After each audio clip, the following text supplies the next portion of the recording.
Today I am making a revisiting video where I pull a model out of storage and I repair whatever was damaged. In this particular case, one of the two rear view mirrors broke off because they're very easy to come off in storage. I don't have a case for it. I wrapped it in some bubble wrap, and since it was one of the few items that stuck out, it cracked off, which was very easy to glue back. So this is a Tamiya 1/12 scale Suzuki GSX1100S Katana. They also made one, I believe, in 1/8 scale, which is even bigger. But usually I like to build a 1/12 scale because it's probably not as hard as a 1/8 or as expensive and won't take up as much shelf space. This is my one and only motorcycle kit from Tamiya, and it is very accurate. Didn't have any problems with the parts. Everything fit perfectly. Almost no flashing. As you notice, I did not putty the seams. I left them in. I also did not spray paint it. I hand brushed it, but considering I brushed the silver, and silver is usually very thin compared to, let's say, gloss black, which happens to be very thick paint. So you see a little brush mark, but not too bad. Considering it's my one and only motorcycle model kit, I was impressed with the fit and finish of this Tamiya kit. Also, one thing I like about the Tamiya kits is that areas of high stress, they actually give you a metal screw. So for example, over here, the head, I guess it's called a head nut, that connects the fork to the frame. That has a screw. The way you attach the wheel also has a screw right over here. Over here also has a screw where the rear axle is. And then also on the frame, one or two areas where you join the frame also has a metal screw, which is pretty good. And the decals came out pretty nice. I black washed the engine air cooling fins and also the voltage regulator here with the cooling fins. Detail some of these ports and vents, the fuel switch. But overall, this is a really beautiful model kit. It's one of the early releases. I built it in the 1990s, and this motorcycle actually came out around the 1980s, maybe 82, 83. I think they made it up to like 1990. But interestingly enough, I just pulled this out, and then I noticed on the Suzuki website in 2020, they actually came out with a new Katana, which pays tribute to this model. So if you guys are interested in motorcycles, do look that up on the Suzuki website. The front and the bodywork kind of looks similar to this older 1980s version, but the rear back seat does not look comfortable because it's very shortened on the new 2020 version. But I painted it the same way it would come out from factory, with the silver paint and the blue seat. I try to use different tones of gray, gloss black, and silver to offset the contrasting, give it more of a contrast. But one of the things I also liked was that it actually came with a center stand and a side kickstand. The center stand you can actually fold up like that. It folds up. Unfortunately, the side stand does not fold up, but the center stand does. So we'll push that back down so that it can rest on the center stand. I actually had a motorcycle in this era too. I had a 1983 Yamaha Midnight Maxim. You guys can look that up on the internet. It's basically a Maxim with the black and gold finish, similar to the Smokey and the Bandit, like a black and gold trim level. So a lot of things were similar. It had the universal Japanese motor, which was the inline 4-cylinder, like this one, air-cooled.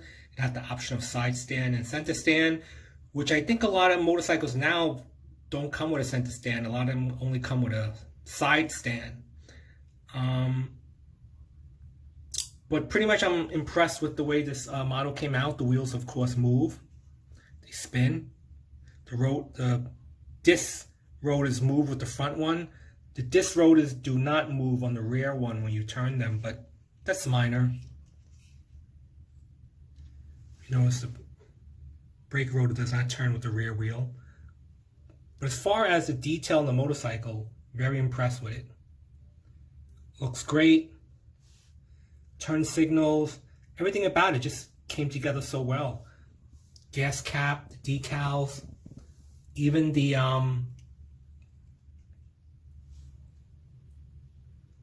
tachometer and the speedometer, that's a decal, but it looks good. Hopefully it can focus and you guys can see that. So overall I'm pleased with this motorcycle. Not much happened while it was in storage, so nothing really major happened. I didn't have to modify anything. I just blackwashed a lot of items. One thing I wanted to point out was this kit also comes with the rubber hoses for the suspension and brake, which is attached up to the handle over here. Also the one for the rear as well. So there is rubber hoses connected to add more realism for the brake lines, connected to the brake calipers. So right over here. So that's pretty neat. I believe there's also some for the